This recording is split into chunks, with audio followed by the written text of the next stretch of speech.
Hello everyone, welcome to the Redmen TV. Is the instant match reaction. Tonight I'm joined by Ben Kelly for this one. Ben, thank you so much for joining me.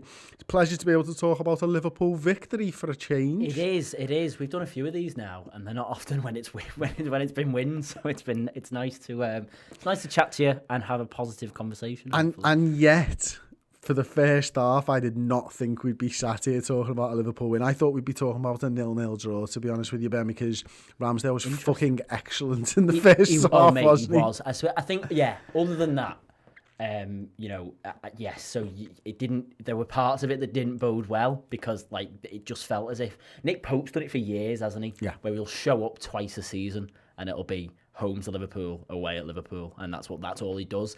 Ben Foster used to be really good at it as well when he used to play for West Brom. There's been a few handful of goalkeepers. Any second goalkeeper, but like Aaron Ramsdale, even though he's the first choice goalkeeper, is a terrible goalkeeper. So there's just any terrible goalkeepers that are by trade pretty terrible will show up against Liverpool, and it looked like Ramsdale was doing that. But I must admit, overall, I disagree. I think we were creating more than enough to win that game, and I really did have confidence. I didn't think getting the goal early in the second half helped, but and not letting it rumble on. But overall, I knew eventually we'd get the goal, I think. I'm not going to go into mine because I went into it at half-time, and Ross was ultimately right on it, and you're right on it, that Liverpool did create the opportunities. My thing was more around the fact that, like, I've seen this game so often over the last few weeks that I just didn't want to... I felt really bad at half-time, like I was just going to see that game again, and I couldn't deal with it, to be honest with you. So I made up that Liverpool were obviously able to turn that around and stuff, and well, a big part of that... Ben was Kurt Jones tonight. I think, once again he stepped up and he's really staking a claim for a first team place when everyone's fit and available right now. He is. He's moving into quite an underrated category of youngsters in the Premier League.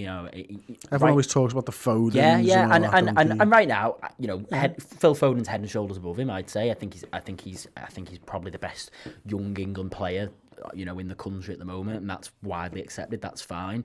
But right now, Curtis Jones, we've gotten well past the point where we even bat an eye in being in the team, and I think that's the important thing. That's when and he'll know that as well. That's when that you've become an established player in a side, and fans aren't really talking about you anymore. In fact, we're having conversations more along these lines. Not necessarily about.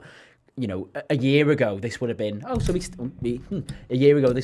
started Curtis Jones. That's an interesting talking point. Now it's just Curtis Jones' performance. We've moved on from talking about his involvement in the team, which I think is key. as a young player trying to break yourself into the side, very quickly you want to break off the reputation of being the young player.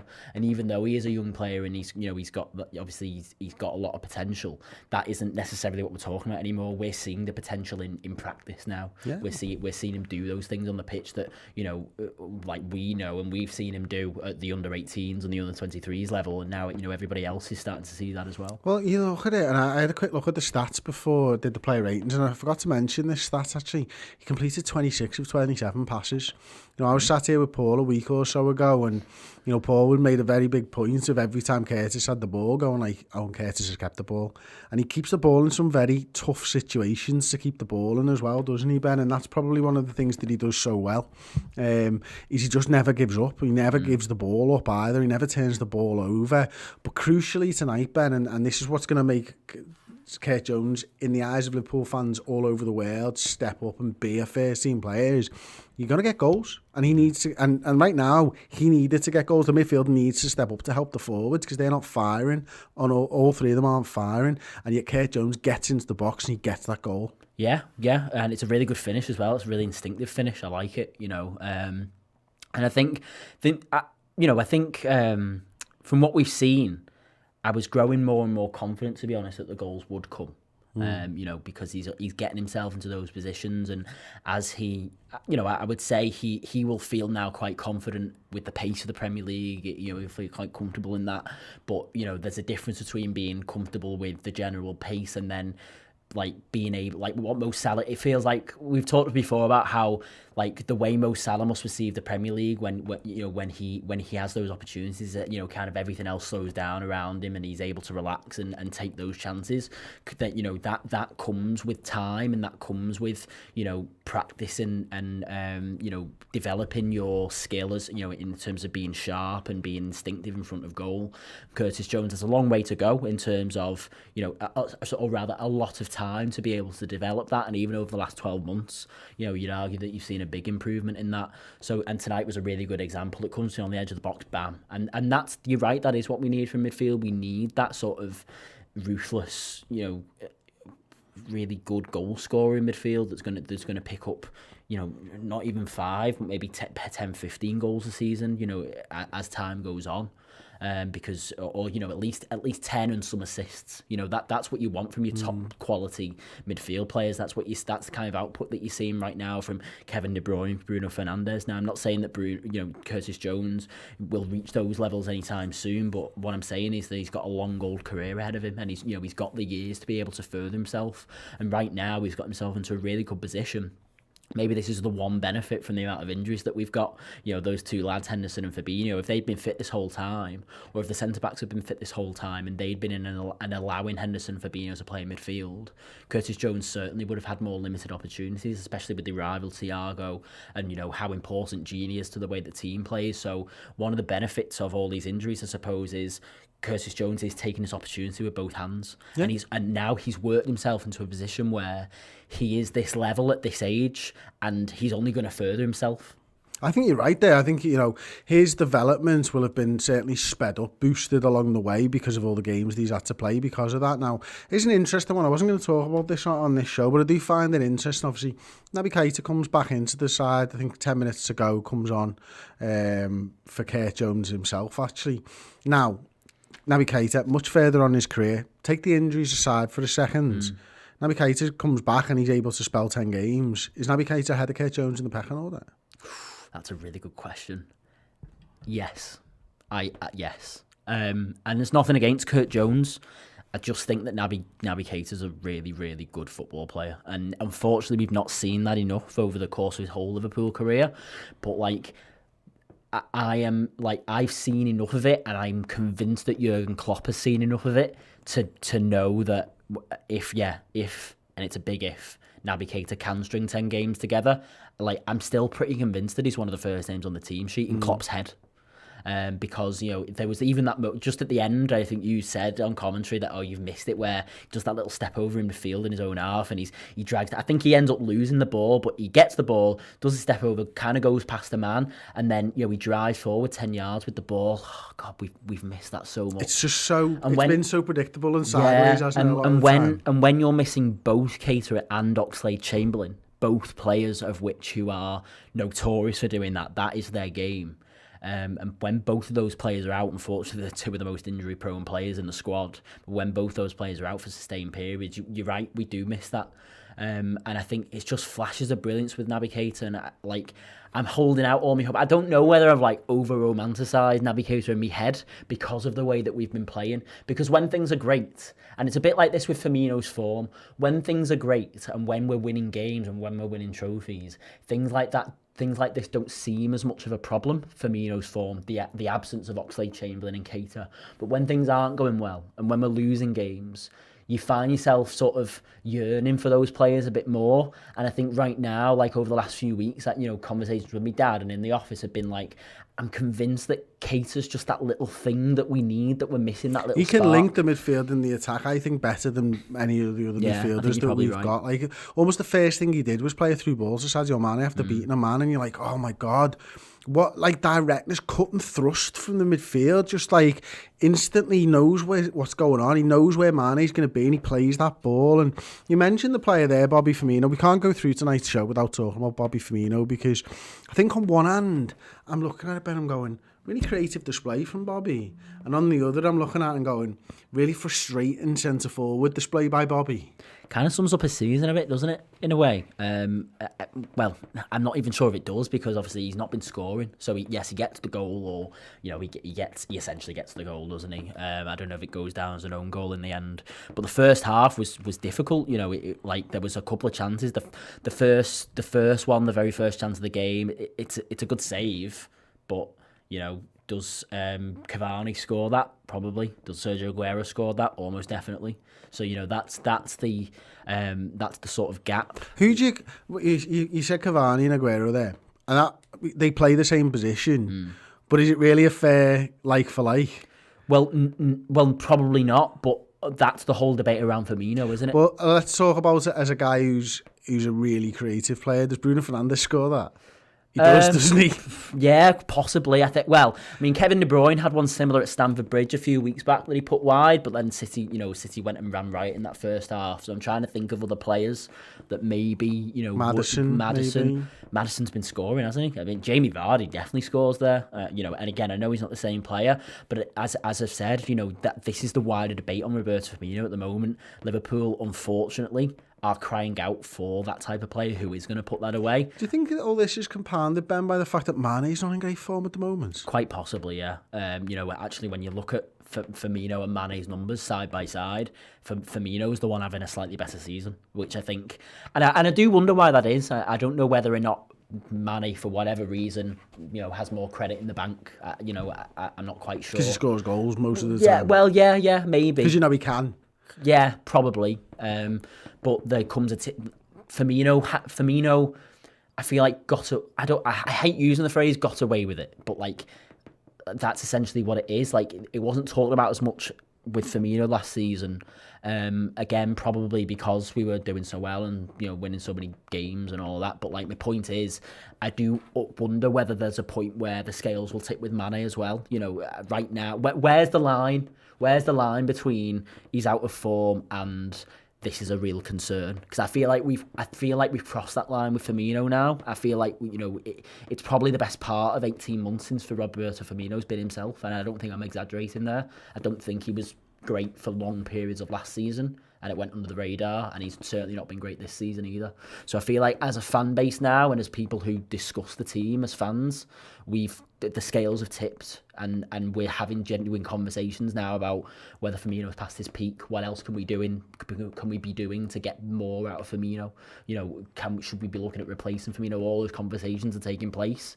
Sadio Mane's sort of in an earlier stage of that. With Sadio Mane, we're still having the conversation of, well, he's out of form. We know he can score goals. He'll get back to his best. It's really interesting. But it's been a good while. It's been a good while now with Mane as well. And it's just habitual things. It's almost like a process that every player goes through. Eventually, you have to make that decision. Eventually, but it's kind of happening with Sergio Aguero and Man City at the moment. Sergio Aguero has been a phenomenal player for Manchester City, but he's now 33 years old. So, at what point do you call a long spell out of form just?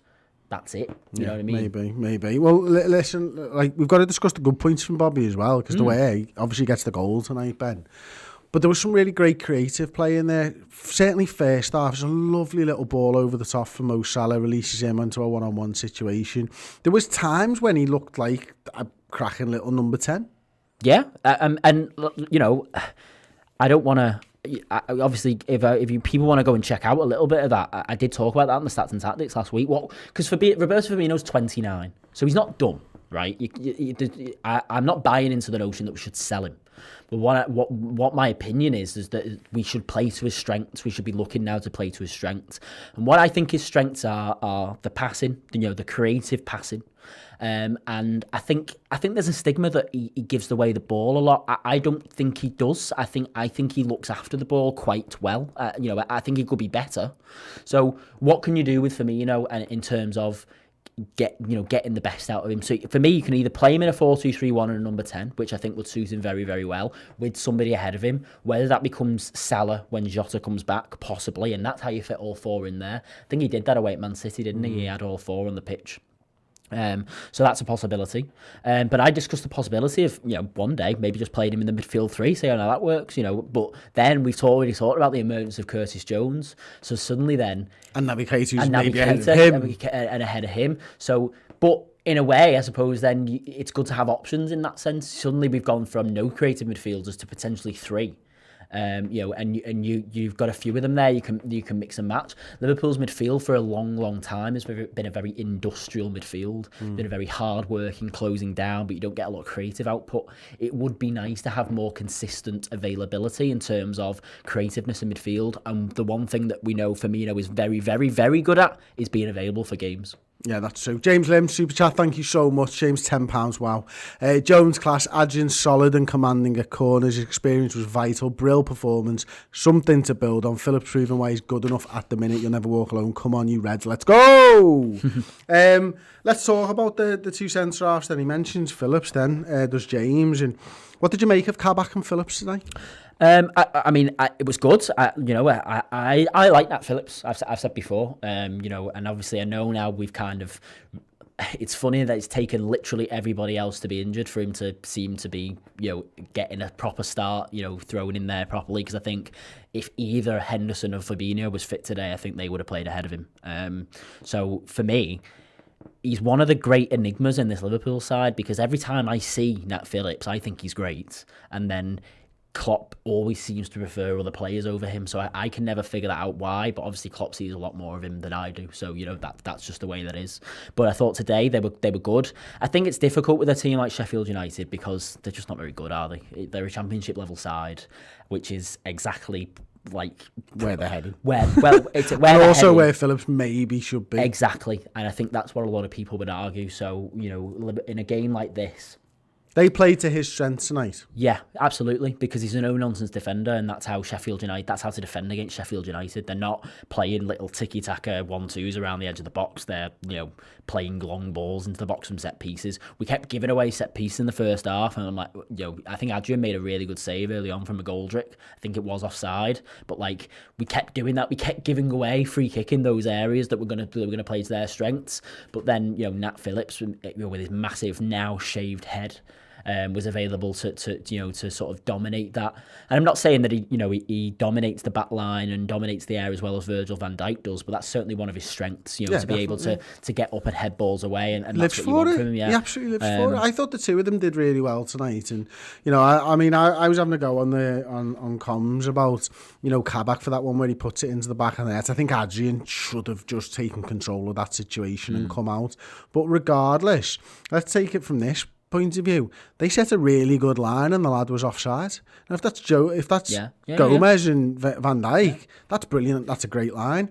And not only that, Ross made a great point during commentary, and it was basically 5 minutes later, they did exactly the same. It'd have been so easy for them to go within themselves after that little misunderstanding. I know we don't concede, for them to just drop a few yards, but they did exactly the same, pulled a perfect line again. And there's a few times throughout where I thought you can see that they've worked on that in training, because neither of them are the fastest. So what they have got is that they can control that line. They don't need to use that pace. Well, I suppose the benefit is that we've had a week off. So we got the Henderson news quite early on in the week. So they'll have all known on Monday morning that the partnership for Sunday is going to be Kabak and Phillips, right? So let's get fucking training with it, right? Let's get training, high lines. Let's get training set pieces and defending set pieces. Let's get training defending corners, and overall, let's get them playing in little matches so that they can start building a relationship. Because I don't know how far Fabinho is away. Apparently, Klopp said tonight that he's not too far away, but I want to get to a point where we don't have to put Fabinho there.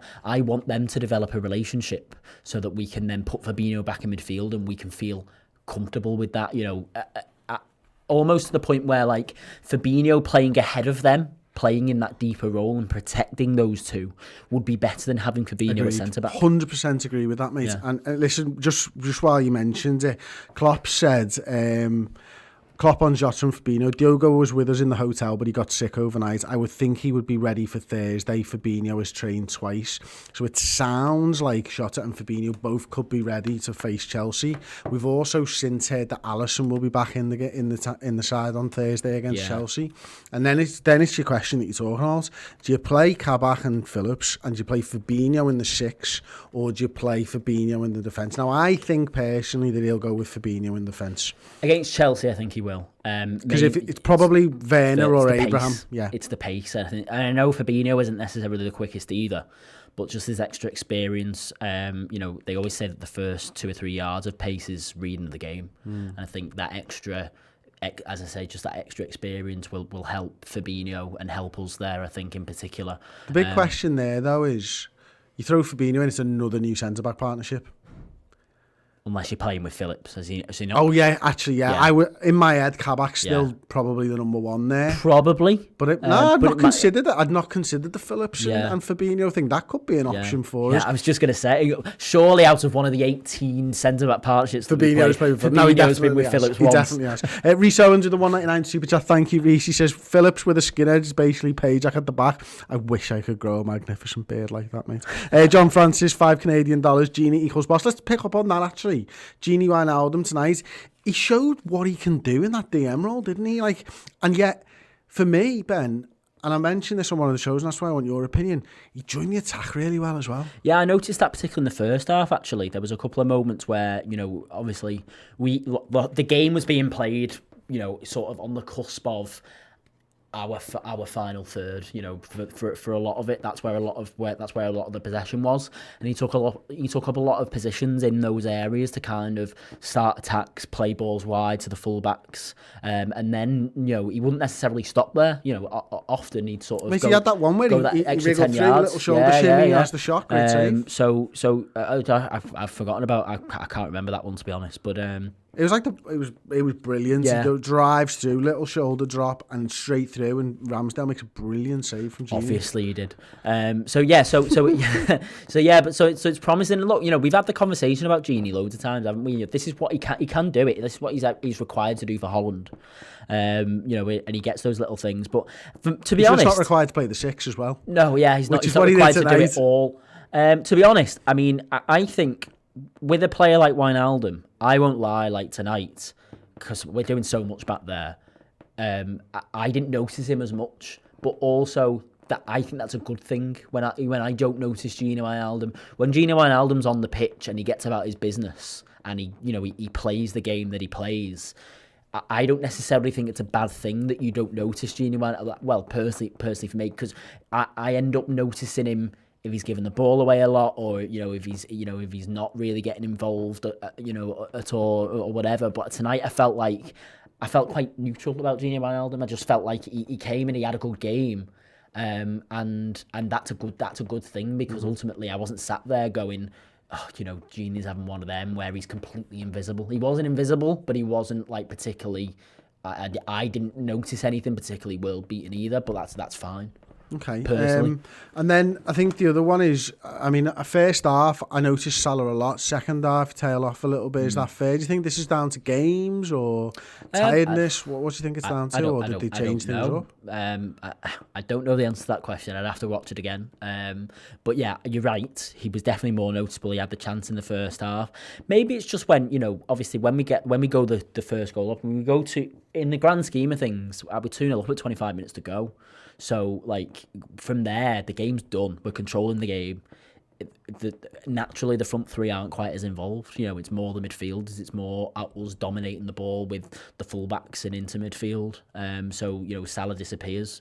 And I think, as you say, when we're pressing for that goal in the first half, Salah's obviously, trying to make things happen. He's trying to make runs. He's getting on the ball, trying to do things. When we get that goal so early on in the second half, the game does change, and then ultimately then Salah is less noticeable because it's not the urgencies. We can kind of all relax a little bit. I personally, it was nice to get the second goal, but I think we'd have just won that 1-0 tonight. I don't think Sheffield United. When we were going live, one of the things that you wanted to talk about was that, how solid we looked when we had the lead. Yeah. Like Yeah, that was 100%. nice, wasn't it? And we didn't really like. I was sort of switched off to it almost. Yeah, at so did time I. because I was like, this is done now. Like we got to 2-0. We made the changes that we wanted to make. Brought Milner on. We bring Naby Keita on, and that was a real. I don't know whether it was just. I don't know whether it's just having the 2-goal lead. To be honest with you, might make me feel like that, but. This has got to be a good foundation for us now. We've had a lot of false dawns this season, but can we kick on from here, Ben? Yeah, I'd like to think so. It's about consistency in the team. I don't feel like we're going to get consistency in results until we get consistency in the 11 that we can play. Great line. It's almost like I've been bashing that into everybody's heads for about 6 weeks. Yeah, and I think it's just the sense of, it's not the ideal centre partnership we would have chosen at the beginning of the season, but if we can go on a run of 10 games now where even if Fabinho's fit, as we've just discussed, let's just play those two and just see what happens. It might be that we concede a few more goals than we would do with Van Dijk and Gomez. It might mean that we concede a few sloppier goals than normal. Because I don't think Kabak and Phillips, and they might prove me wrong, but I don't think they're going to be imperious week in, week out, let's put it that way. But I do think we'll benefit more in the long run for having them two building a partnership. Now, saying that, we'll get team news on Thursday evening and Nat Phillips will be out because he stubbed his toe or something, you know what I mean? Nah, he wouldn't go with a stubbed toe, mate. Well, He'll go out with concussion from heading 700 balls away in training 700 or something. bricks. Yeah, that's what he trains with, like Scarlett used to eat nails for breakfast. But my point is, if we can get consistency in that back four, then, I think that's we'll start. Your foundation. Yeah, that's your foundation, not just the result. They have to go hand in hand. Absolutely. So there you go. That has been the instant match reaction after Liverpool beat Sheffield United in an actual game of football by 2-0. We got a clean sheet and 2 goals in an actual game of football. Thank you so much for everybody who's joined us tonight, whether it be liking the videos, watching the videos, commenting on, super chatting, joining us a member. You're all massive legends and we love each and every one of you, but not as much as we love Liverpool Football Club, the best team in the fucking world. Thank you very much for watching. We'll be back very soon. Ta-ra. Thank you so much for watching the Redmen TV YouTube channel. Everything we do here is funded by our wonderful subscribers to the redmentv.com. Get over there, sign up and get amazing additional content, interviews, documentaries, mini-series, and of course additional pre and post match day content.